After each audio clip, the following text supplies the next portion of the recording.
Good day, friends. I hope you're doing really well. And since this is almost Thanksgiving in the United States, I'm doing this video as of November 21st, 2022.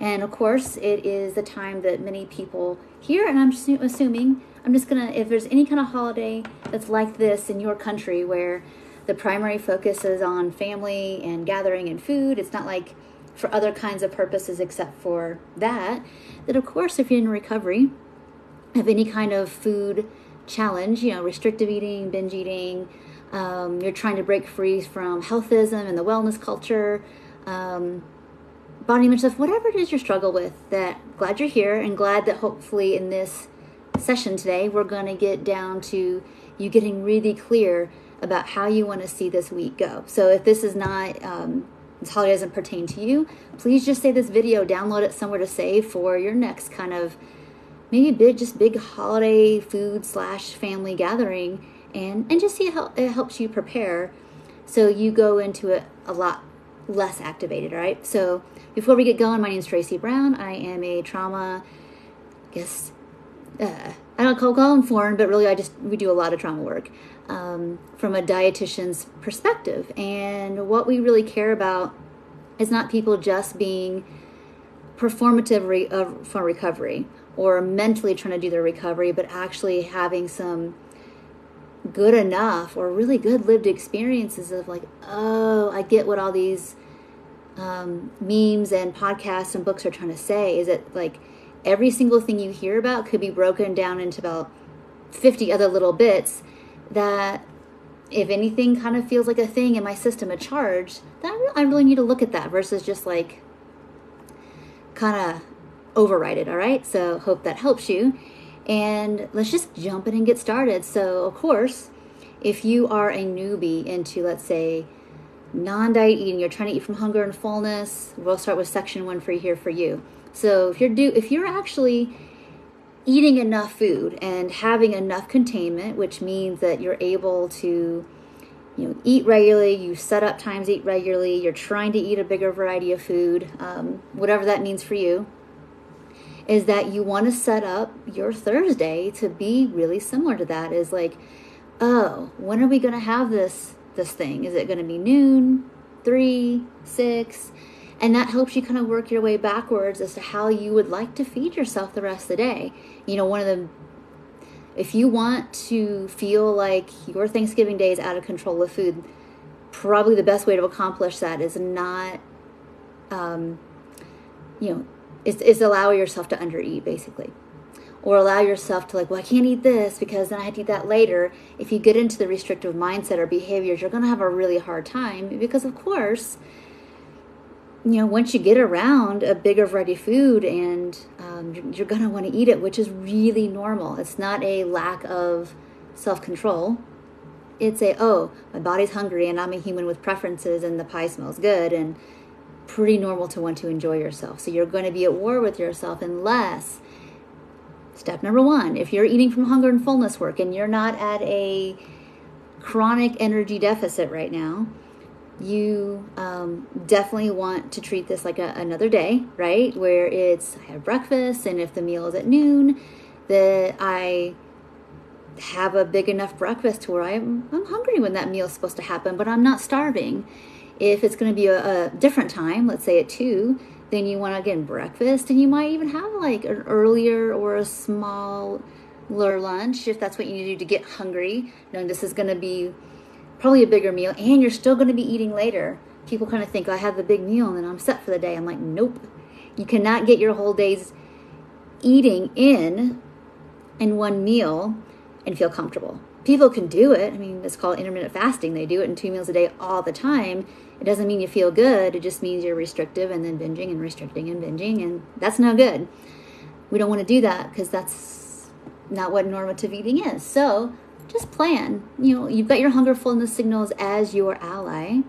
And if you can feel them relatively well, especially if you're in your window of tolerance, then treat these meal times like anything else and give yourself permission to eat what you really, so step number 2, give yourself permission to truly eat what you want. Don't eat things that just because, that's what you do on Thanksgiving is eat pumpkin pie. If you don't like pumpkin pie, and nobody else is volunteering to make a different kind of dessert. You be the one that brings a different kind of dessert. Maybe you like, let's see here, chocolate cake. Make and bring a chocolate cake for you to get to enjoy. Maybe you even have it with your lunch because that sounds like the best thing. Or have it with, you know, your meal, your lunch, your dinner, your dinner, whatever. You have it with that meal. You don't like save it for later. I'm not saving food. It's like if you want something, go ahead and eat it because it takes the charge out of the waiting. Okay. Now, if you're in a position here watching this, you're like, oh, I don't know how to do that yet. I don't know how to just kind of eat what I want all day long. And if you're on a little bit more, doing some more containment, you're in that season of recovery where you need to be eating more food than everybody else. And you're not fully either renourished, regardless of your weight, doesn't matter what your weight is, that you need to follow the plan as created and directed, right? So you need to do what you need to do and just look at those foods. So that means that you're on 3 meals and 3 snacks. You need to do it just like it is, except for it's okay to move things around a bit, or it's okay to, you know, again, make sure you put all the foods in that main meal. That's the big celebration meal that you want to be having. It's very important to do that. Again, event restriction just leads to binging it and obsession for sure, right? All right. Well, number 3, if you're somebody who struggles with like knowing your edges and feeling interoceptually knowing inside, like I can do hunger and fullness, but when I around certain kinds of people or circumstances, it's like I get in this flight response where I'm reaching to try to settle myself or whatever. I think it's really important. This is for everybody too, but especially if you have a hard time with staying really in yourself. So again, make sure you eat regularly. You know, I advise for everybody of any kind of struggle with food is like eat regularly. If you don't, you're setting yourself up for deprivation-driven eating of all kinds, right? But if you're especially prone to, like, when I get activated, I eat to feel something different, or I eat to settle myself, or whatever, or I eat to fill the hole of, like, the longing I have for something different to be happening in this family situation. I'll sit in the corner by myself and kind of eat, or I'll wait till people fall asleep, and then I'll kind of eat to fill that space. And if you know that about yourself, it's time to get prepared now. It's time to go back and watch some of my, you can go to YouTube, some of my Fight, Flight, Freeze, or Please videos. You can just Google that and start planning to have tools and skills that help you settle and help you have space before the meal even happens. If you notice that, like, I was doing really good, and then I walked in that house and I felt like I was 10 years old again, if you already know that about yourself, it's time, what do I need to hold on to remind myself it's 2022 and I'm an adult now and I have agency and I have choice, and it's not those hard times. You know, it's important to start getting out ahead of it. I guess we're at number 4 or 5 now. I lose track. It's really, really important that you get clear about, what do I need to feel like less bad or more comfortable in these different situations. So if you're going to be visiting people that you love, it's just that maybe things are complicated, and you know what I'm saying by that, like maybe it's not about diet culture stuff, it's just about other stuff where there are just some things that maybe you're not quite there to have capacity to address. It may not be the right, context or timing, and you're just trying to be as present as you can. What helps you stay present? Is it taking a break outside every once in a while? Is it hanging in parts of the room or the house that help you feel a little more protected? Is it like bringing the games, or going outside? I call them bathroom vacations. Take a minute, wash your hands a little longer than maybe most people would, and give yourself some space. But just plug all of that in ahead of time. Like I said, just don't go and wing it, hope for the best. And it was harder than it had to be. Okay. Is there anything else? Does anybody live here have any other thoughts about, like, maybe what was difficult for you in the past, that it's gotten better, or something that you're concerned about, this year, that either me or somebody else watching here can offer some support for? This is obviously not replacing your individual nutrition counseling sessions, your counseling work, or whatever, but I've been in this journey since about yeah, 1996. So I've done a lot of holiday meals, navigating a lot of stuff. So I will do my best not to lead anybody astray. But when it comes to food, there's some really simple and practical things we can do to make sure that you're planning to get nourished, that we're not event restricting, that we're not romanticizing food and unnecessarily putting it in black and white categories. Because break it down, it's like potatoes are potatoes with some butter in it, and you probably eat carbs and some fat every single meal of your day anyway. If it's the cake or the pie, the same thing. It's still some kind of combination of protein, carbs, and fat. It's not magical weight gain food. That's just not how it works. All the food can be broken down into the smallest particle, and they all end up being the same thing in your gut and then out and working in the same kind of ways. What we get scared about sometimes, the food's the red herring. Sometimes it's more about, are there any circumstances, food judgments, family dynamics, not having boundaries? What are the things that actually feel like too much or not enough? And I'll leave it with that point.